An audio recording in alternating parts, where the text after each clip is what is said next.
एक बार एक छोटी सी बच्ची हाथ में मिट्टी की गुल्लक लेकर के भागती हुई एक दवाइयों की दुकान पर गई। वो काफी देर तक वहां पर खड़ी रही, लेकिन दुकानदार का ध्यान उसकी तरफ नहीं गया क्योंकि और भी बहुत सारे लोग खड़े हुए थे। उसने दुकानदार को कई बार बुलाया, लेकिन वहां पर भीड़ इतनी थी कि दुकानदार का ध्यान उसकी तरफ गया ही नहीं। और फिर उस बच्ची को थोड़ा सा गुस्सा आया तो उसने अपनी मिट्टी की गुल्लक लेकर के वहीं काउंटर पर जोर से रख दी, जिसके बाद में जो दुकानदार था और जितने भी लोग खड़े थे वो सब उस बच्ची की तरफ देखने लग गए। और फिर उस दुकानदार ने उस बच्ची से पूछा, बेटे आपको क्या चाहिए? तो वो बड़े ही भोलेपन से बोली कि मुझे एक चमत्कार चाहिए।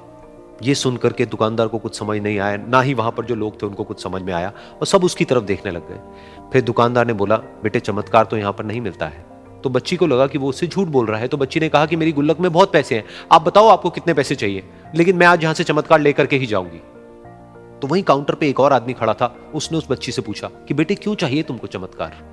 तब उस बच्ची ने अपनी कहानी बताई कि अभी कुछ दिन पहले मेरे भाई के सर में बहुत तेज दर्द हुआ, तो मेरे पापा मम्मी उसको हॉस्पिटल ले गए। उसके बाद कई दिन तक मेरा भाई घर नहीं आया। तो मैंने कई बार अपने पापा से पूछा, लेकिन उन्होंने मुझे कुछ नहीं बताया। उन्होंने बार बार यही कहा कि वो आ जाएगा, वो कल आ जाएगा, वो कल आ जाएगा, लेकिन वो आ ही नहीं रहा था। तो मैंने देखा कि मम्मी रो रही है, और पापा मम्मी को कह रहे थे कि उसकी दवाइयों के लिए और उसके इलाज के लिए जितने पैसे चाहिए उतने मेरे पास में नहीं है, अब उसको कोई चमत्कार ही बचा सकता है।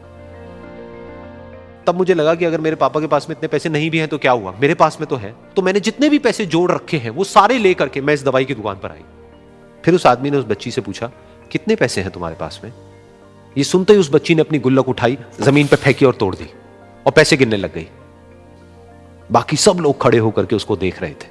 थोड़ी देर बाद उसने सारे पैसे अपने हाथ में इकट्ठे किए और बोली, मेरे पास में पूरे 19 रुपए हैं।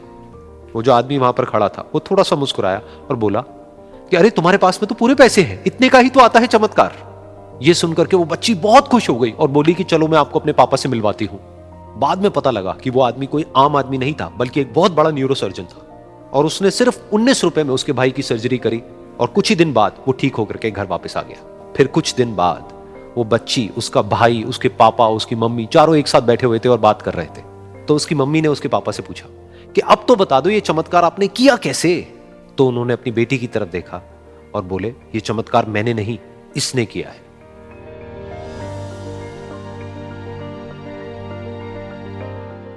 तो यहां पर एक बहुत बड़ी बात है जो हम उस छोटी सी बच्ची से सीख सकते हैं कि जिंदगी में कभी कभी ऐसा होता है कि हमको कोई रास्ता नजर नहीं आ रहा होता है और हम लोग हिम्मत हार जाते हैं। तब हमारे अंदर एक बच्चा होता है जो कोशिश करने से कभी भी पीछे नहीं हटता है।